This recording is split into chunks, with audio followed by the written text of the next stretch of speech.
Financial arithmetic chapter number 4 review exercise 4। आज की इस लेसन में हम इस चैप्टर के फाइनल एक्सरसाइज यानी रिव्यू एक्सरसाइज के क्वेश्चन सॉल्व करेंगे।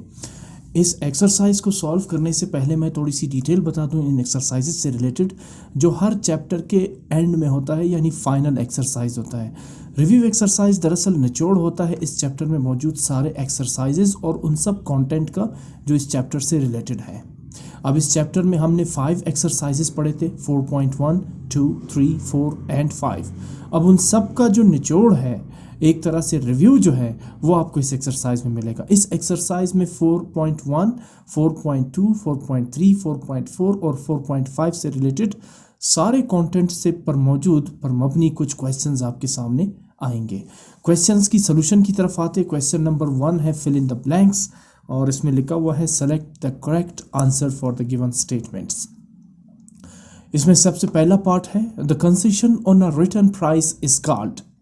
अगर किसी प्रोडक्ट की कोई प्राइस है और उस पर आपको कुछ कंसेशन मिलती है, कंसेशन का मतलब है कि अगर उसकी कुछ प्राइस कम होती है, आपको थोड़ी सी रियायत मिलती है, तो उस रियायत को हम क्या कहेंगे? डिस्काउंट। 4 ऑप्शंस इसमें गिवन है, डिस्काउंट है, कमीशन है, टैक्स है या प्रॉफिट है। जाहिर है उसको हम डिस्काउंट ही कहेंगे। अगर एक्चुअल प्राइस से कुछ कम आपको प्राइस पे करनी पड़े किसी प्रोडक्ट की तो उसे हम कहते हैं डिस्काउंट। सो ये स्टेटमेंट क्या बनेगी? The concession on return price is called discount. Second part है कि if $1 is equal to 103.4 rupees then $15 is equal to आगे ब्लैंक स्पेस है। क्वेश्चन कह रहे कि $1 जो है वो पाकिस्तानी रुपीस में कितने हैं? 103.4 रुपीज़ के इक्वल है। तो $15 कितने के होंगे? बिल्कुल सिंपल है, आप 15 को मल्टीप्लाई करेंगे 103.4 के साथ। अगर $1 103.4 पाकिस्तानी रुपीस के इक्वल है तो $15 कितने रुपए के इक्वल होगा?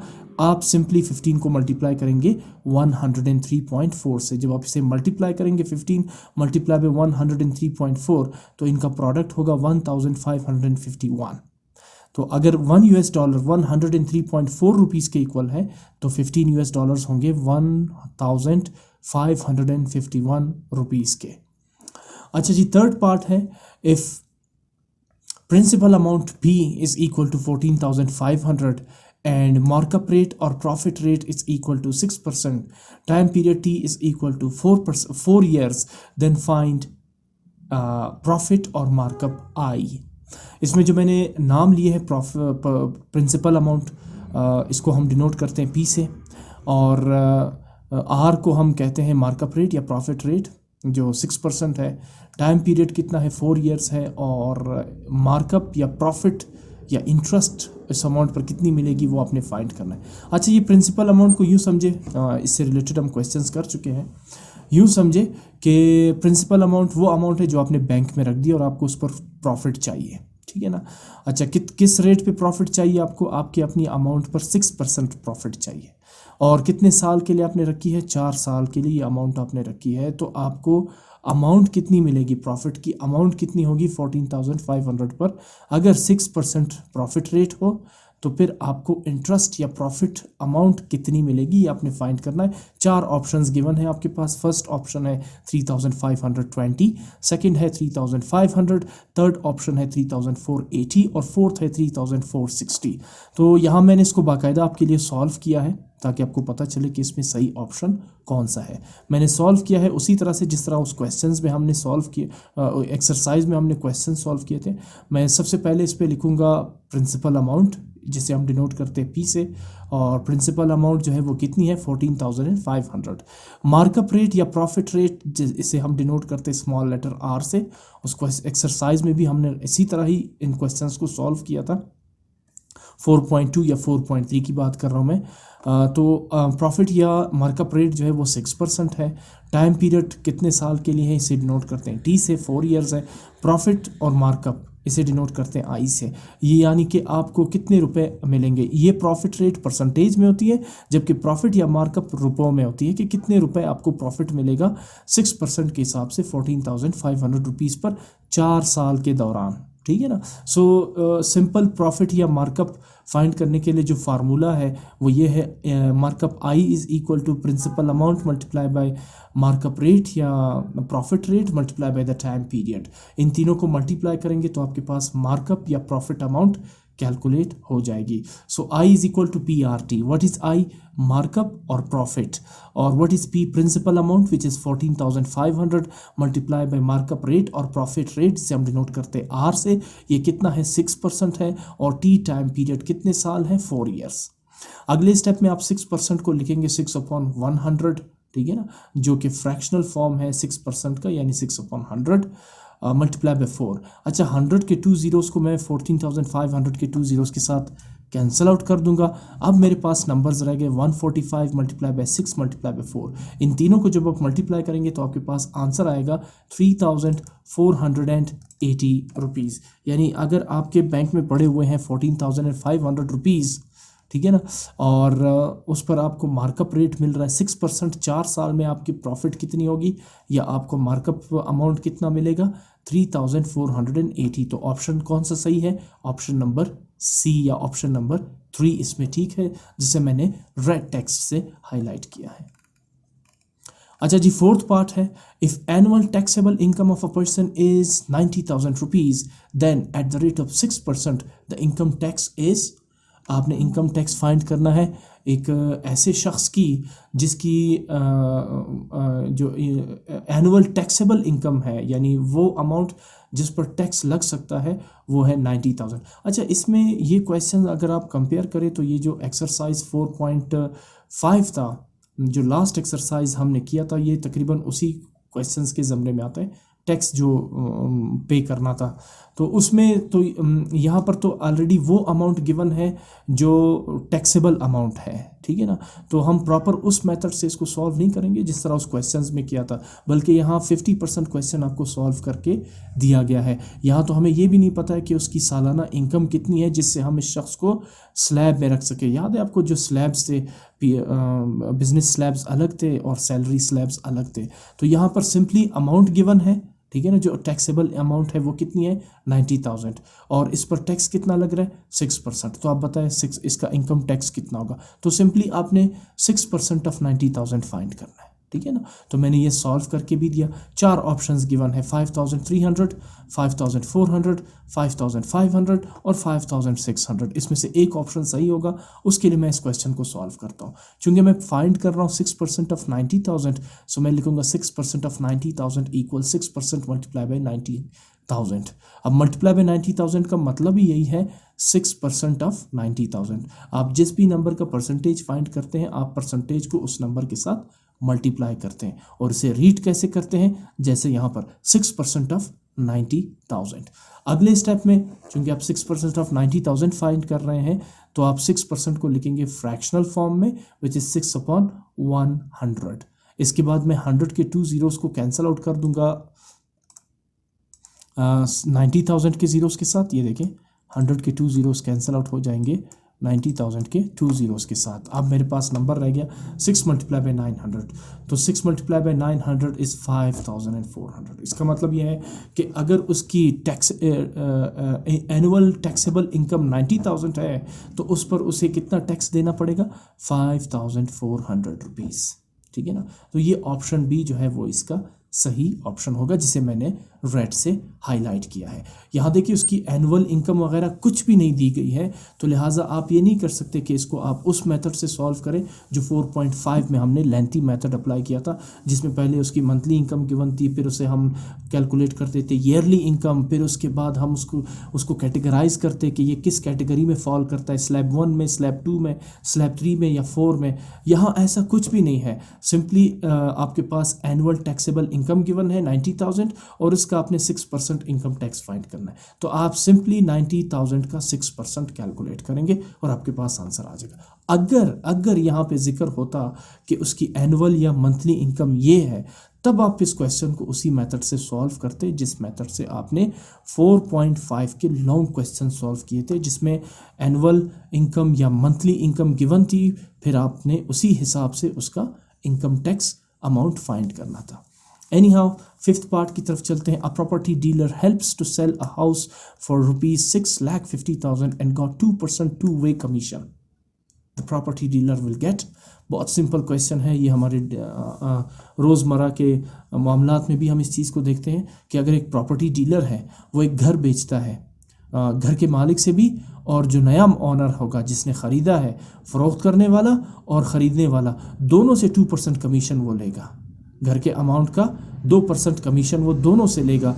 तो आप बताइए कि उस प्रॉपर्टी डीलर को कितने रुपए मिलेंगे। तो बड़ी बड़ी सिंपल सी बात है। जैसे गाड़ी बेचते हैं ये शोरूम वाले, तो जब आप अपनी गाड़ी बेचने के लिए जाएंगे, वो आपसे कहेंगे कि मुझे 10,000 रुपये आपसे भी चाहिए और जो नया ख़रीदार है उससे भी 10,000 रुपये चाहिए। ये होता है टू वे कमीशन, यानी सेलर से भी ले रहे हैं और जो परचेज़ करने वाला है, बायर है, उससे भी जो है ना वो 10,000 जो है ना वो लेते हैं। इसे कहते हैं टू वे कमीशन। यहाँ पे टू वे कमीशन कितना है? 2%।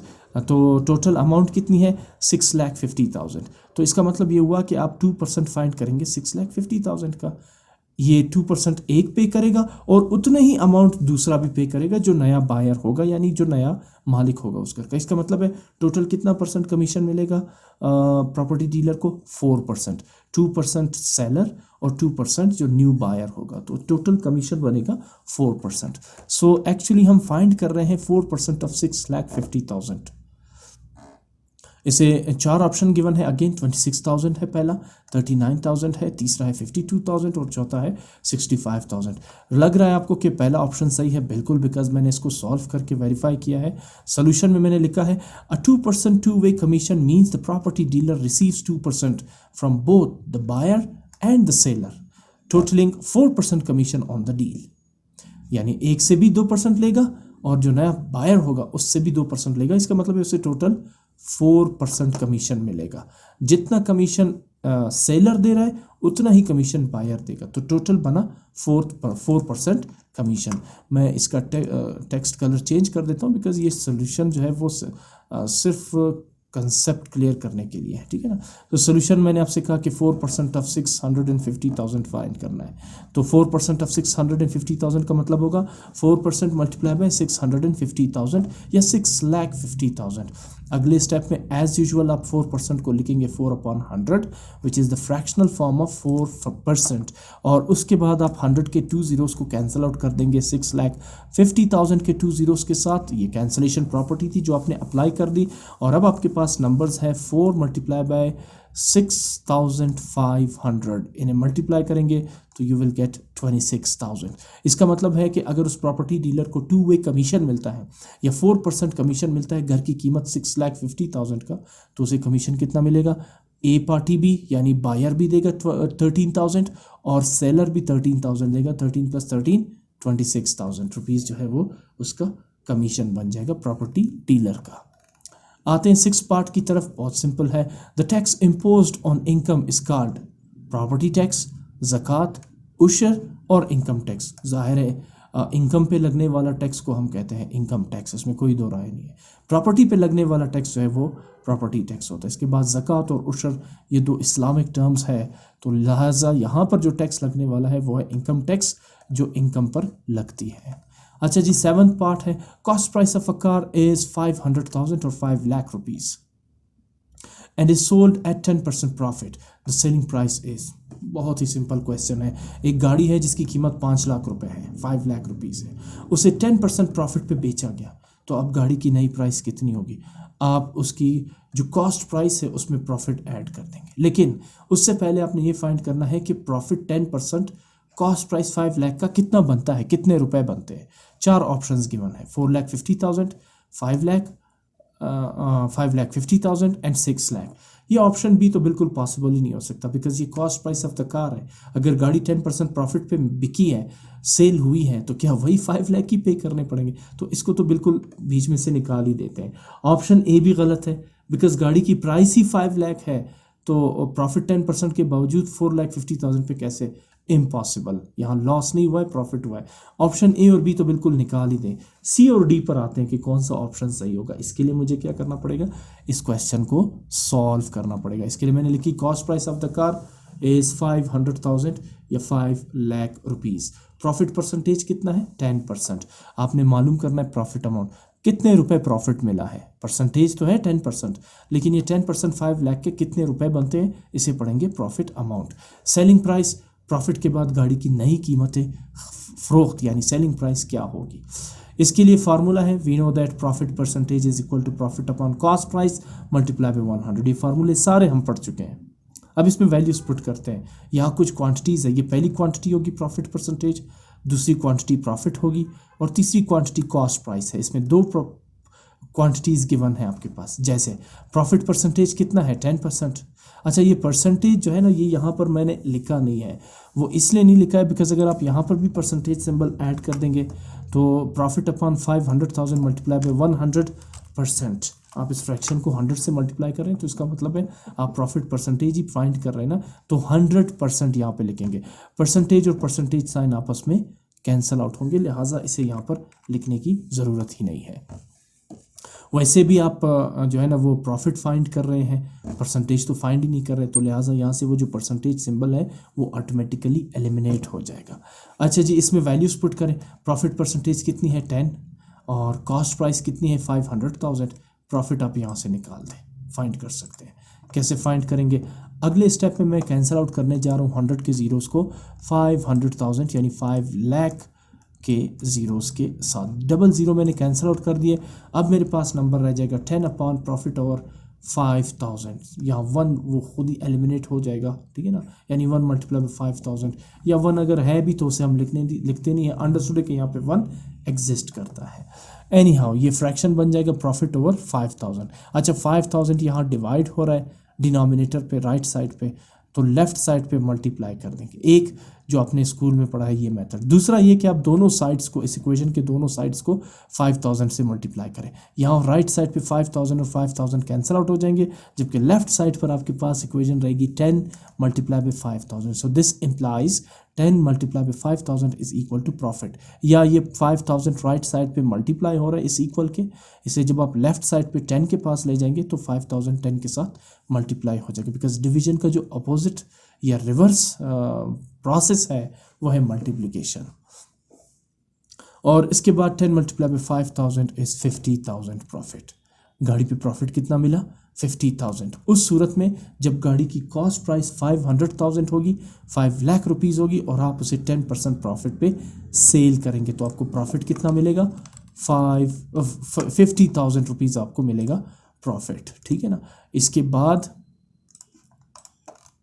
अब फाइंड करते हैं नया सेलिंग प्राइस। प्रॉफिट के बाद सेलिंग प्राइस क्या होगी, कॉस्ट प्राइस प्लस प्रॉफिट। जो उसकी ओरिजिनल प्राइस थी उसमें प्रॉफिट ऐड कर, ये उसकी नई सेलिंग प्राइस आ जाएगी प्रॉफिट के बाद। तो कॉस्ट प्राइस थी 500,000 या 5 लाख रुपीज़, और प्रॉफिट कितना मिला 50,000। इनको ऐड करेंगे 5,50,000। अगर गाड़ी की पहले कीमत थी 5 लाख रुपीज़ और 10% प्रॉफिट के बाद प्रॉफिट मिला 50,000, तो अब आप उसी गाड़ी को कितने पे बेचेंगे 5,50,000। बहुत ही सिंपल क्वेश्चन था। ऑप्शन सी इसमें सही होगा, उसको 6 लाख नहीं बल्कि 5,50,000 पर गाड़ी को सेल करना होगा, और यही गाड़ी की सेलिंग प्राइस होगी। अच्छा जी, लास्ट पार्ट है इस क्वेश्चन का, the rate of income tax is 0% where the taxable income does not exceed. हाँ, बड़ा सिंपल है, इसको हम कहते थे रीबेट। एक्सरसाइज 4.5 में इसे हम कहते थे रीबेट, और रीबेट कितना था 400,000। ये वो अमाउंट है जो गवर्नमेंट बजट में फिक्स करती है कि इस अमाउंट पर अगर किसी की ईयरली इनकम 12 महीने की जो कमाई है वो 4 लाख से कम हो या 4 लाख हो तो उस पर टैक्स 0% लगेगा, ठीक है। और ये टैक्स से एक्सीड भी नहीं कर रहा, टैक्सेबल अमाउंट से एक्सीड भी नहीं कर रहा। टैक्सेबल अमाउंट जो है वो 4 लाख के बाद से शुरू होता है, तो ये does not exceed, taxable amount से बड़ी भी नहीं है ये अमाउंट, और इस पर टैक्स भी 0% लगेगा। तो उस अमाउंट को हम क्या कहते हैं, रीबेट अमाउंट, यानी 4 लाख रुपीज़। तो इसमें ऑप्शन क्या है 4 लाख, इसका सही ऑप्शन होगा। आते हैं अब लॉन्ग क्वेश्चंस की तरफ। इनमें वही क्वेश्चंस है जो इन 4 एक्सरसाइजेज में आपने सॉल्व किए हैं। पहला क्वेश्चन जो है वो एक्सरसाइज 4.1 से रिलेटेड है। A company earns a profit which is to be divided among 3 partners A, B and C in the ratio 2:5:3. If B gets 45,000 rupees, how much will A and C get? What is the total profit? Question ये कह रहे कि एक company है ठीक है ना, उसने कुछ प्रॉफिट अर्न किया है। अब प्रॉफिट का भी पता नहीं कि कितना अर्न किया है, और उस प्रॉफिट को 3 पार्टनर्स में डिवाइड किया गया। अब इन्वेस्टमेंट 3 पार्टनर्स ने की थी ना, अली, अहमद एंड अमजद, इन्होंने इन्वेस्टमेंट की थी कुछ। अब इन्वेस्टमेंट के बदले में कंपनी को प्रॉफिट मिला। अब कंपनी उस प्रॉफिट को इन तीनों ABC पार्टनर्स में डिवाइड करना चाहती है। किस रेशो से? पहले पार्टनर को रेशो 2 मिल रहा है, दूसरे पार्टनर को 5 रेशो, और तीसरे पार्टनर को 3rd रेशो मिल रहा है, 3 रेशो मिल रहा है। ये देखिए, जिसका रेशो ज़्यादा होगा उसकी इन्वेस्टमेंट भी ज़्यादा होगी, इन्वेस्टमेंट ज़्यादा होगी तो प्रॉफिट भी उसको ज़्यादा मिलेगा। ऐसा तो नहीं हो सकता ना कि पार्टनर ए ने 1 लाख जमा किए हैं और पार्टनर बी ने 20 लाख जमा किए हैं, तो जितना प्रॉफिट पार्टनर ए को मिलेगा उतना ही प्रॉफिट पार्टनर बी को मिलेगा। नहीं, जिसकी जितनी ज़्यादा इन्वेस्टमेंट होगी उतना ही ज़्यादा उसको प्रॉफिट मिलेगा। तो यहाँ पर जो 2 है, 5 है और 3 है, तो आप देखिए ये जो 5 है ये 2 का तकरीबन 2.5 बनता है, यानी डबल से भी ज़्यादा बनता है, ठीक है ना। तो अगर उसको मिल रहा है, पार्टनर ए को मिल रहा है 2 रेशो, तो पार्टनर बी को उसका डबल से ज़्यादा यानी 4 से भी ज़्यादा 5 रेशो मिल रहा है। और इसी तरह पार्टनर सी को फिर पार्टनर ए से यानी ज़्यादा मिल रहा है, एक हिस्सा ज़्यादा मिल रहा है। तो आप ये बताइए कि अगर पार्टनर बी को अमाउंट मिल रही 45,000, तो ए और सी को कितना मिलेगा? एक। और दूसरा ये बताए कंपनी को टोटल प्रॉफिट कितना मिला जिसे इन तीनों पार्टनर्स में डिवाइड किया गया है, ठीक है ना। तो 2 चीज़ें फाइंड करनी है। पहला, कंपनी को टोटल प्रॉफिट कितना मिला है जो इन तीनों को डिवाइड किया गया है। दूसरा, अगर पार्टनर बी को मिलते हैं 45,000, तो ए और सी को कितना शेयर मिलेगा या कितना हिस्सा मिलेगा। चलिए जी, आते हैं सोल्यूशन की तरफ। प्रॉफिट रेशो अमंग 3 पार्टनर्स, तीनों पार्टनर्स की प्रॉफिट रेशो कितनी है? 2:5:3। सम ऑफ रेशोज, ये फॉर्मूले के अकॉर्डिंग हमें सम ऑफ रेशोज भी रिक्वायर्ड है। तो 2 + 5 + 3 इन तीनों को ऐड करेंगे तो टोटल रेशो कितनी बनती है? 10। Sum of ratios total ratio 10। अच्छा, share of partner B is equal to investment ratio of partner B divided by sum of ratios multiply by profit. ये वो फार्मूला है जिसकी मदद से आप पार्टनर बी का हिस्सा मालूम कर सकते हैं कि उसको कितनी अमाउंट मिली है। एक बात। दूसरी बात, इसी फार्मूले से आप पार्टनर ए का शेयर भी फाइंड कर सकते हैं। क्या लिखेंगे? Share of partner A is equal to investment ratio of partner A divided by sum of the ratios multiply by profit. तीसरी बात, इसी फार्मूले से आप 3rd पार्टनर का भी शेयर फाइंड कर सकते हैं, ठीक है ना। शेयर ऑफ पार्टनर सी यानी उसको कितने पैसे मिले होंगे is equal to the investment ratio of partner C divided by sum of all 3 ratios multiply by profit. यहाँ मैंने particularly share of partner B को क्यों चूज किया? Why not A and C, जबकि बी गिवन भी है, हमने तो ए और सी फाइंड करना है। इसलिए क्योंकि अगर आप इसमें क्वांटिटीज काउंट करें इस पूरे फार्मूले में, इसमें 4 क्वांटिटीज है। पहली क्वांटिटी है शेयर ऑफ पार्टनर बी, दूसरी क्वांटिटी है यहाँ पर investment ratio of partner B, तीसरी क्वांटिटी है इसमें सम ऑफ रेशोज, जबकि चौथी क्वांटिटी है इसमें प्रॉफिट। इन 4 क्वांटिटीज में से अगर 3 क्वांटिटीज गिवन हो, उनकी वैल्यूज मालूम हो, तो चौथी क्वांटिटी आप इजीली फाइंड कर सकते हैं। चले मैं यहाँ पे लिख देता हूँ पार्टनर ए, ये ले। अब प्रॉब्लम ये है कि मेरे पास शेयर ऑफ पार्टनर ए मालूम नहीं है। हाँ, इन्वेस्टमेंट रेशो ऑफ पार्टनर ए मुझे पता है 2 है, सम ऑफ रेशोज भी मुझे पता है 10 है। अगेन मुझे प्रॉफिट का भी तो पता नहीं है। क्वेश्चन कह रहा है what is the total profit. तो 2 क्वांटिटीज ऐसी है जो मुझे अननोन है, मैं फाइंड नहीं कर सकता शेयर ऑफ रेशो ए। इसी तरह अगर मैं सी डालूंगा तब भी मुझे शेयर ऑफ रेशो ए और प्रॉफिट का अंदाज़ा नहीं है कि कितना है, तो मैं आगे मूव नहीं कर सकता, सोल्यूशन पॉसिबल नहीं है। लेकिन अगर मैं बी लगाता हूँ तो अब 4 में से 3 क्वांटिटीज नॉन है और 4th क्वांटिटी अननोन है, इजीली फाइंड आउट हो सकता है। कैसे? शेयर ऑफ पार्टनर बी कितना है? 45,000, तो इसकी जगह क्या लिखेंगे? 45,000। Investment ratio of partner B, ये देखिए ये पार्टनर ए का रेशो है, ये बी का है और ये सी का है। Investment ratio of partner B कितना है? 5, ये आ जाएगा 5 अपॉन सम ऑफ रेशोज, इन तीनों के रेशोज का सम क्या था? 10 डिवाइडेड बाय 10 मल्टीप्लाई पे प्रॉफिट हमने फाइंड करना है, तो प्रॉफिट एज इट इज लिख लेंगे। देखिए 4 क्वांटिटीज थी, 3 क्वांटिटीज नॉन है और चौथी क्वांटिटी अननोन है। तो ऐसी सूरत में आप इजीली जो है वो 4th क्वांटिटी को फाइंड आउट कर सकते हैं। मैंने आपको बताया, मैंने यहाँ पर ए और सी इसलिए नहीं डाला क्योंकि उस सूरत में मुझे 2 क्वांटिटीज जो है वो अननोन मिलेंगी इसमें और मैं आगे मूव नहीं कर सकता, सोल्यूशन पॉसिबल नहीं है। आगे मूव करते हैं अभी। अच्छा जी, 5/10 यहाँ प्रॉफिट के साथ मल्टीप्लाई हो रहा है, इसे इस इक्वेशन के लेफ्ट साइड पे शिफ्ट कर देंगे। तो याद रखें, जब भी आप किसी फ्रैक्शन को लेफ्ट या राइट से मूव करते हैं तो आप उस फ्रैक्शन को एज इट इज़ मूव नहीं करेंगे बल्कि उसका रेसिप्रोकल लेंगे। अब 5/10 है, इस इक्वेशन के लेफ्ट साइड पे मूव करेगा। देखिए अब इक्वेशन का साइन यहाँ पे आ रहा है 5/10 के बाद, पहले 5/10 से पहले था। तो आप जैसे इस फ्रैक्शन को मूव करते हैं लेफ्ट साइड पे तो इस फ्रैक्शन का आप लेंगे रेसिप्रोकल, यानी 5/10 बिकम्स 10/5, या फिर दोनों साइड पर आप 10/5 से मल्टीप्लाई करें तो 10/5 यहाँ पर राइट साइड पर कैंसिल आउट हो जाएंगे, जबकि लेफ्ट साइड पर ये सिचुएशन आपके पास रहेगी 45,000 मल्टीप्लाई बाई 10/5। या फिर एज यूजुअली जैसे आप स्कूल में पढ़ते हैं 5/10 को शिफ्ट करेंगे लेफ्ट साइड पे तो ये बन जाएगा 10/5। यहाँ कुछ कैंसिलेशन हो रही है, जैसे 5 1s are 5, 5 2s are 10। ठीक, तो 45,000 को जब आप 2 से मल्टीप्लाई करेंगे तो ये आ जाएगा 90,000 इज इक्वल टू प्रॉफिट, या प्रॉफिट इज इक्वल टू 90,000। अब हमें फाइंड हो चुका है प्रॉफिट, यानी कंपनी को जो इन्वेस्टमेंट की थी तीनों पार्टनर्स ने, उस इन्वेस्टमेंट से प्रॉफिट कितना मिला 90,000। ये सिर्फ प्रॉफिट है, ठीक है ना, जो उस कंपनी को मुनाफा हुआ। इन्वेस्टमेंट्स का अभी हमें पता नहीं है कि उन्होंने इन्वेस्टमेंट कितनी की थी इन तीनों पार्टनर्स ने। ये इनकी इन्वेस्टमेंट के अलावा जो उनको नफ़ा हुआ है, जो प्रॉफिट मिला है, ये वो प्रॉफिट है जो अब कंपनी पार्टनर ए, पार्टनर बी और पार्टनर सी में शेयर करेगी। पार्टनर बी का तो कंपनी ने आपको बता दिया कि कितना मिला है पार्टनर बी को 45,000। अब फाइंड करते हैं पार्टनर ए और पार्टनर सी का शेयर, यही फार्मूला रहेगा। ठीक है, इसलिए क्योंकि अभी आप देखिए मैं लिख रहा हूँ share of partner A is equal to investment ratio of partner A divided by sum of ratios multiply by profit. अभी भी यहाँ पे 4 क्वांटिटीज़ है, लेकिन अब share of partner A find हो सकता है। क्यों? क्योंकि अब प्रॉफिट आपको पता चल चुका है। प्रॉफिट कितना है 90,000। तो अब 3 क्वांटिटीज़ नॉन है, गिवन है, और 4th क्वांटिटी अननोन है, इजीली फाइंड आउट हो सकती है। Share of partner A is equal to investment ratio of partner A. ये पहली जो क्वांटिटी है ये पार्टनर ए की है, दूसरी पार्टनर बी की है और तीसरी पार्टनर सी की है। तो इन्वेस्टमेंट रेशियो ऑफ पार्टनर ए कितना है 2, ये आ जाएगा 2। सम ऑफ रेशियोज कितना था 10, मल्टीप्लाई बाय प्रॉफिट कितना निकाला अभी आपने 90,000। तो 10 का एक जीरो 90,000 के जीरो के साथ कट जाएगा, रह जाएगा 9,000। 9,000 multiply by 2 is equal to 18,000।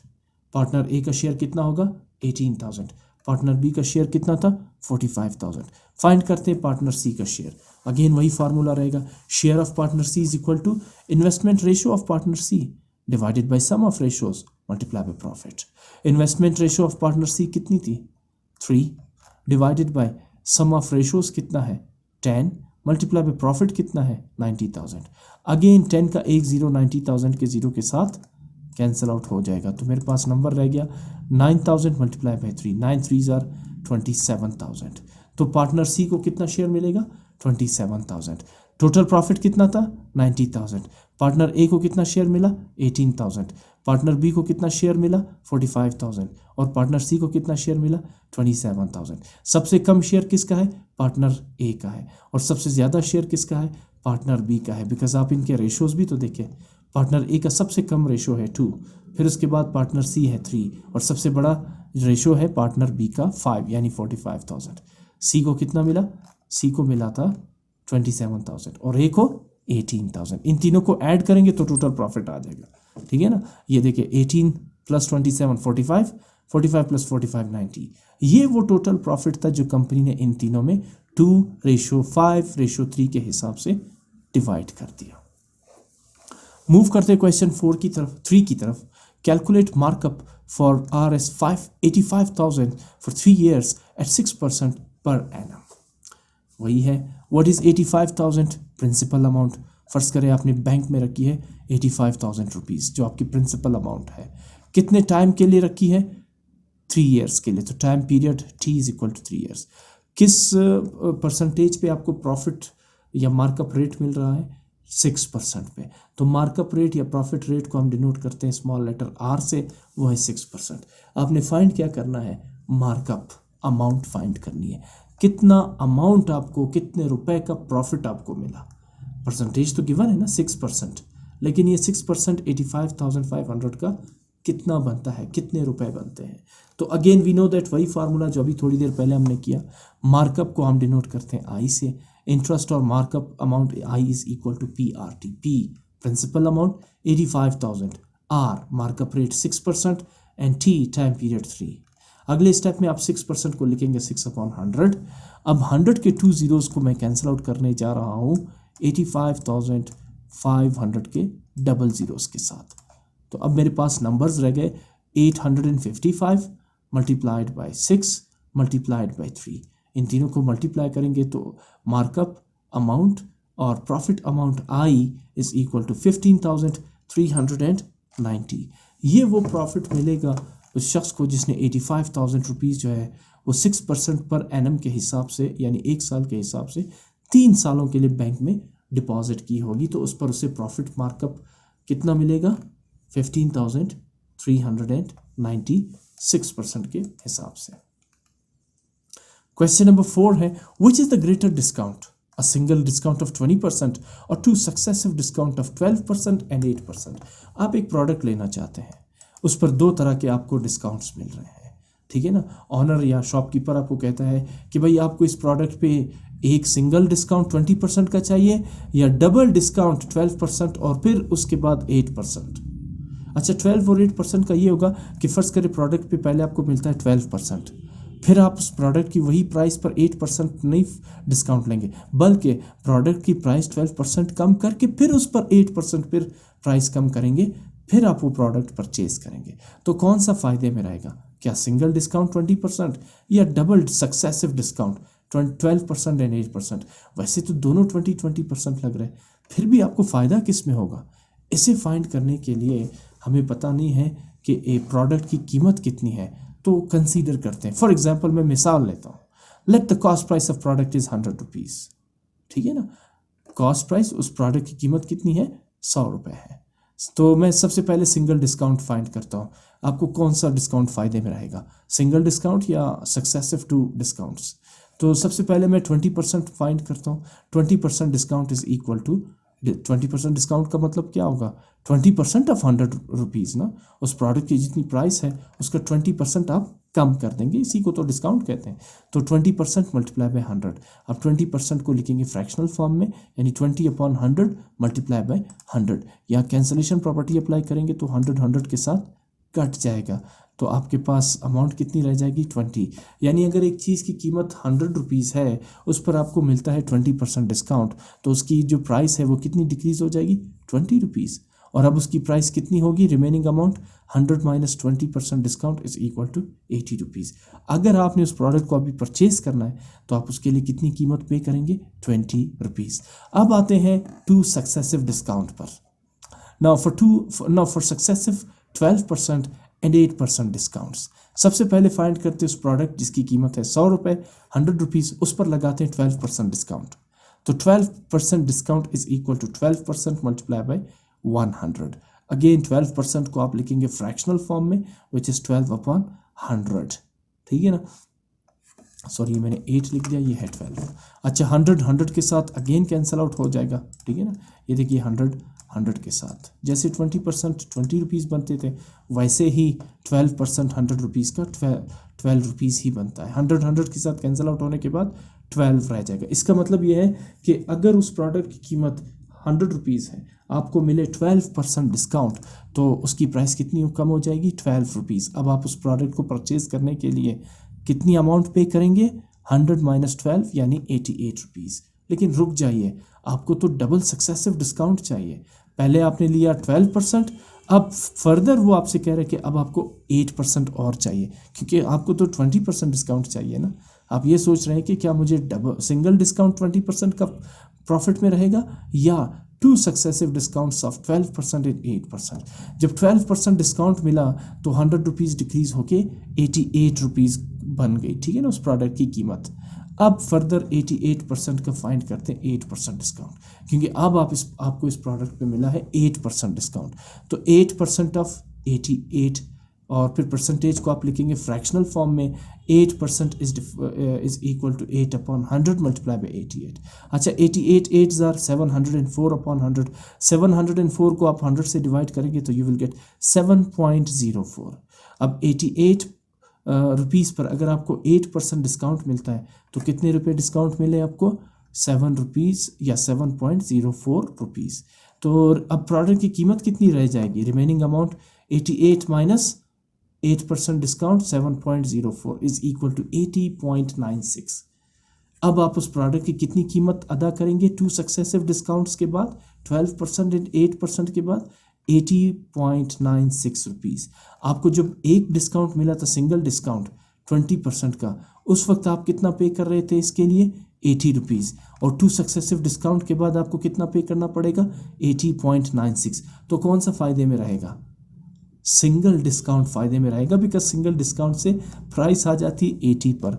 लेकिन डबल सक्सेसिव डिस्काउंट पे करने के बाद भी, डिस्काउंट मिलने के बाद भी आपको 81.96 यानी 80.96 यानी 81 रुपीज़ पे करने पड़ेंगे। वहाँ 80 रुपीज़ और यहाँ 81 रुपीज़, ₹1 आपको ज़्यादा पे करना पड़ेगा अगर आप डबल सक्सेसिव डिस्काउंट्स पे परचेज करना चाहते हैं प्रोडक्ट को। तो बेहतर यही है कि आप एक ही सिंगल डिस्काउंट लें। So therefore single discount is greater than the successive discounts of 12% and 8%। Question number 5 की स्टेटमेंट है, Naseem got an insurance policy for his car eight the rate of 3.85%. He paid an amount of 15,600 rupees as the first premium of 1 year. How much is the price of his car? While he had paid 200 rupees as service charges. Statement ये कह रही है कि नसीम ने अपनी गाड़ी के लिए पॉलिसी ली, इंश्योरेंस पॉलिसी ली, और वो इंश्योरेंस पॉलिसी की रेट क्या थी?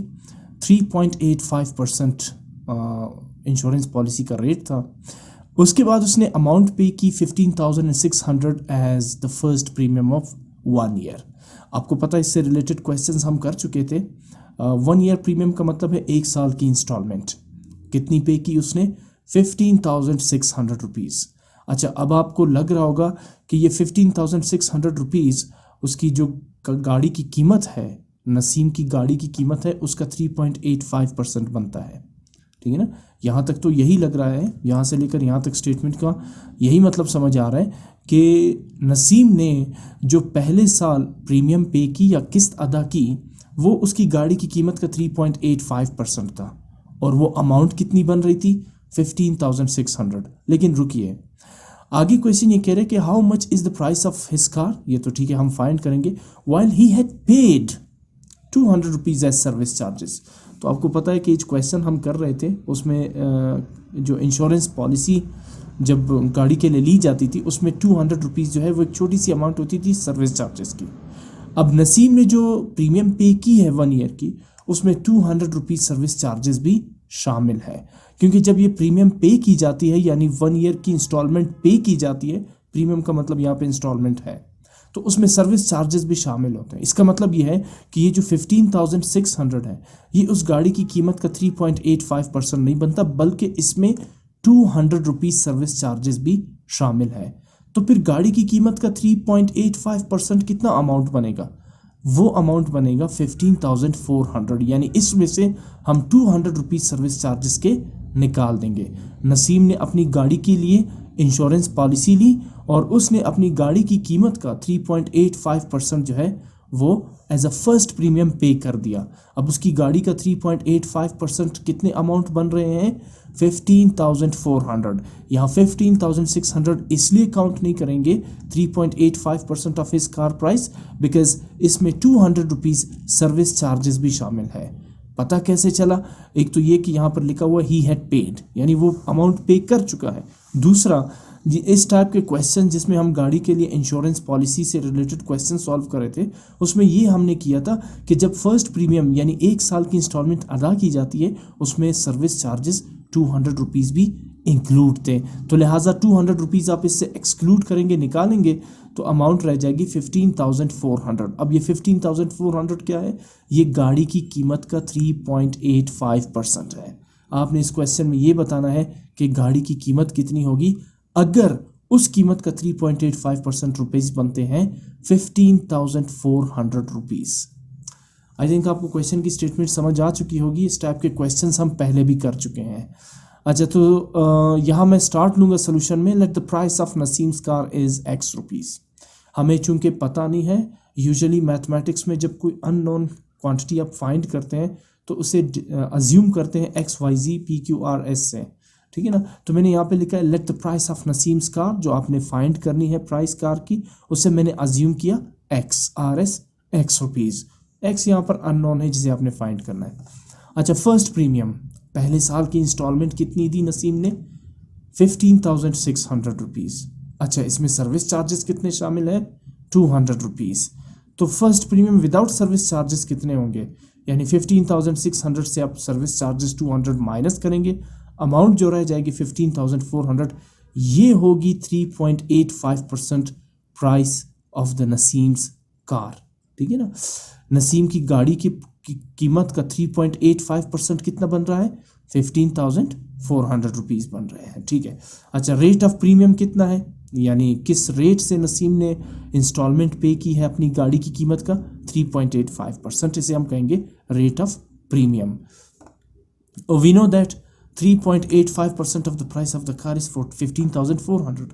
अभी 2-3 मिनट तक मैं यही आपसे डिस्कस कर रहा था कि ये 3.85% क्या है? ये गाड़ी की कीमत का वो अमाउंट है जो इंश्योरेंस पॉलिसी के लिए नसीम पे कर रहा है।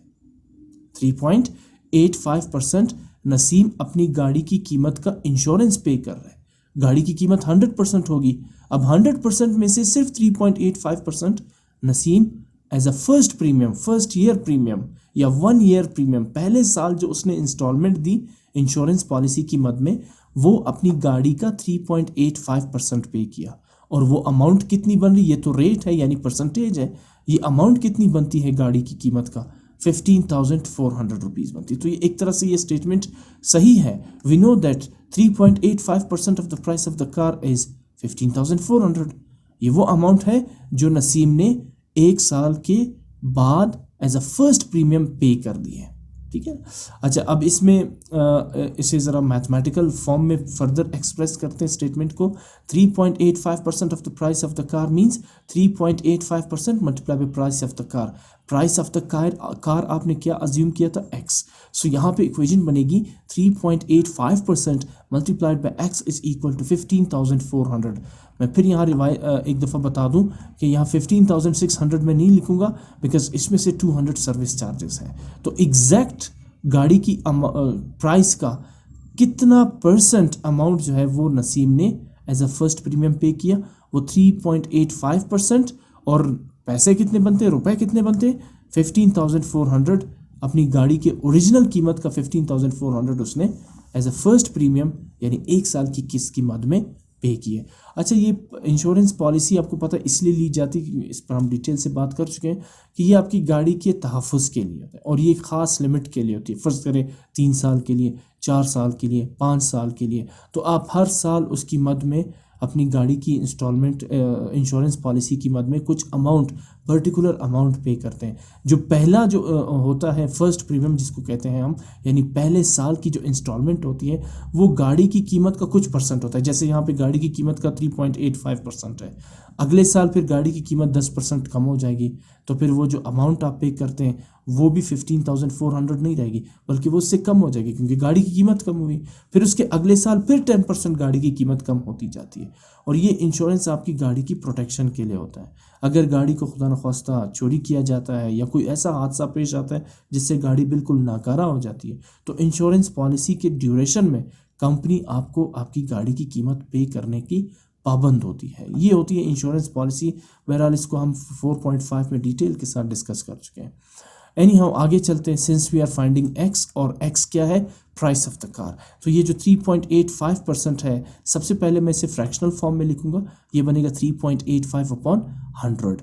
X फाइंड करना है तो X को सेपरेट कर देंगे, यहीं पर रहने देंगे। ये जो फ्रैक्शन है 3.85 अपॉन 100, इसे इस इक्वल साइन यानी इस इक्वेशन के राइट साइड पे शिफ्ट कर देंगे। मैं एरो से यहाँ पे वो पेन से यहाँ एक एरो ड्रॉ कर लेता हूँ, आप इसे शिफ्ट कर देंगे राइट साइड पे। जब आप इस फ्रैक्शन को राइट साइड पे शिफ्ट करते हैं तो ये फ्रैक्शन एज इट इज़ नहीं रहता, इसकी पोजीशन चेंज हो गई लेफ्ट से राइट साइड पे। तो आप इस फ्रैक्शन का लेंगे रेसिप्रोकल। रेसिप्रोकल क्या होगा? न्यूमरेटर को शिफ्ट कर देंगे डिनोमिनेटर और डिनोमिनेटर 100 को शिफ्ट कर देंगे न्यूमरेटर पे। ये है रेसिप्रोकल। जब भी आप फ्रैक्शन को लेफ्ट से राइट या राइट से लेफ्ट पे शिफ्ट करते हैं तो आप उस फ्रैक्शन का लेते हैं रेसिप्रोकल। आगे चलते हैं। 15,400 को मल्टीप्लाई करेंगे 100 से, तो तो आपके पास नंबर बनेगा 15,40,000 डिवाइडेड बाई 3.85। और जब आप इनको डिवाइड करते हैं इन दोनों नंबर्स को तो वी गेट 400,000 यानी 4 लाख रुपीस। इसका मतलब ये हुआ कि नसीम की गाड़ी की ओरिजिनल कीमत कितनी थी? 4 लाख रुपीस। और जब उसने अपनी गाड़ी की प्रोटेक्शन के लिए इंश्योरेंस पॉलिसी ली तो पहले साल जो उसने प्रीमियम पे की या पहले साल जो उसने इंस्टॉलमेंट पे की वो अपनी गाड़ी की कीमत का 3.85% पे किया, जिसे हम कहते हैं प्रीमियम रेट। ठीक है ना, 3.85% ये गाड़ी का फर्स्ट प्रीमियम था जो गाड़ी की कीमत का 3.85% बनता है। और ये अमाउंट कितनी थी? 15,400। 15,400 में सर्विस चार्जेस कितने ऐड हुए? 200। तो नसीम के पहले साल की प्रीमियम कितनी बनी? 15,600। ये वो चीज़ें गिवन थी जिसकी मदद से फिर आपने गाड़ी की कीमत का पता लगा लिया और तरीक़ाकार ये आपके सामने है। तो बहरहाल नसीम की गाड़ी की कीमत कितनी है? 4 लाख रुपए या 400,000। और 3.85% नसीम की गाड़ी का कितना बनता है? 15,400 रुपीज़। ये था सॉल्यूशन इस क्वेश्चन का। अच्छा जी, इसके बाद आते हैं क्वेश्चन नंबर 6 की तरफ, और ये है इसको एक्सरसाइज का last question. Net income of Akhtar, यहाँ पे अख्तर लिखा हुआ है, मे बी ये अख्तर हो। Net income of Akhtar is Rs 7,25,000 per year from a small business concern. Calculate the amount of income tax he pays at the end of the year at the rate of 10%, while the tax rebate is 400,000. ये rebate से related MCQs भी था, ठीक है ना। अच्छा, आमदन कितनी है अख्तर की? 7,25,000 पर ईयर, एक साल में। ये 12 मंथ्स की इनकम है उसकी। एक छोटे से बिजनेस से वो अर्न करता है। अच्छा, ये एम्प्लॉय नहीं है बल्कि ये एक बिजनेसमैन है। Calculate the amount of income tax, उस पर इनकम टैक्स कितना लगेगा उसकी इस इनकम पर, ठीक है ना। अगर वो पे करता है 10% टैक्स, ठीक है ना, जबकि टैक्स छूट कितनी है? टैक्स रिबेट कितना है? 4 लाख। अगर उसकी ईयरली इनकम 4 लाख है या इससे कम है तो उस पर उस वक्त टैक्स नहीं लगेगा, जबकि यहाँ इसका जो इनकम है वो 4 लाख से ज़्यादा है, 7,25,000 आ रहा है। अच्छा जी, सॉल्व करते हैं। Yearly income of actor is 7,25,000, rebate is 400,000 और 4 लाख रुपीस। अच्छा, अब सबसे पहले तो ये देखते हैं कि एक्टर जो है वो किस कैटेगरी में फॉल करता है। क्या ये जो हमारे पास यहाँ बुक में है ये slabs of income tax for individual tax pair या सैलरीड टैक्स क्लास है। अब चूंकि ये बिजनेसमैन है तो ये किस में फॉल करेगा? इंडिविजुअल टैक्स पेयर, इस कैटेगरी में फॉल करेगा। ये गवर्नमेंट एम्प्लॉय नहीं है, ठीक है ना, इंडिविजुअल टैक्स पेयर है। अच्छा, अब इसकी आमदन कितनी है? ईयरली इनकम कितनी है? 7,25,000, ठीक है ना। तो ये फॉल कर रहा है स्लैब नंबर 3 में, ठीक है ना। Since taxable income of Akhtar falls in slab 3 for individual tax payer, ये है स्लैब 3, ठीक है ना, जिसमें जो where the taxable income exceeds 5 lakh rupees but does not exceeds 7,50,000 rupees. यानी ये वो स्लैब है जहाँ पर टैक्स जो इनकम है वो 5 लाख से बढ़कर 7,50,000 तक होती है, जबकि अख्तर की यहाँ पर जो सैलरी है, जो इनकम है ईयरली इनकम, वो 7,25,000 है, ठीक है ना। तो ये स्लैब 3 में अख्तर फॉल कर रहा है और ये किस रेट से टैक्स देगा? 7,000 रुपीज़ कैश देगा plus 10% of the amount exceeding 5 lakh. 5 lakh से जितनी उसकी अमाउंट बढ़ रही है, अमाउंट कितनी है? 7,25,000। तो 5 लाख से जितनी उसकी अमाउंट बढ़ रही है उस एक्सीड अमाउंट का 10% जो है वो 7,000 के साथ ऐड करके ये अख्तर जो है वो गवर्नमेंट को टैक्स पे करेगा अपनी इनकम पर।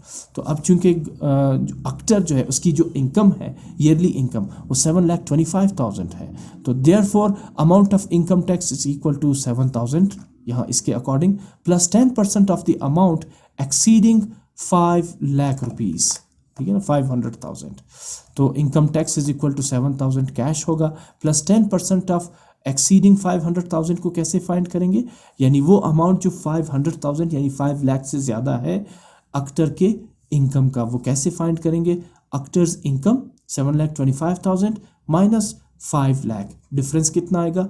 2,25,000। यानी अख्तर की इनकम 5 लाख रुपये से कितना एक्सीड कर रही, कितना बढ़ रही है, 2,25,000। अब 2,25,000 का आपने 10% फाइंड करके इसे 7,000 के साथ प्लस करना है। ये होगी अख्तर की इनकम टैक्स, ठीक है ना। तो ऑफ को फिर यहाँ पे मैं चेंज कर दूंगा मल्टीप्लाई में, because 10% of 2,25,000 means 10% multiply bye 2,25,000, और फिर 10% को लिखेंगे फ्रैक्शनल फॉर्म में 10/100। यहाँ कुछ कैंसलेशन हो रही है, जैसे 100 का पहला जीरो 10 के साथ कटेगा और दूसरा जीरो 2,25,000 के साथ कैंसल आउट हो जाएगा। कैंसलेशन के बाद 22,500 यहाँ पर रह जाएगा, तो 22,500 प्लस 7,000 ये आ जाएगा 29,500। तो अख्तर जिसकी ईयरली इनकम है 7,25,000 वो कितना टैक्स पे करेगा, 29,500। इसके साथ ये चैप्टर कंप्लीट हो चुका है। नेक्स्ट लेसन में हम चैप्टर नंबर 5 स्टार्ट करेंगे। Thank you so much.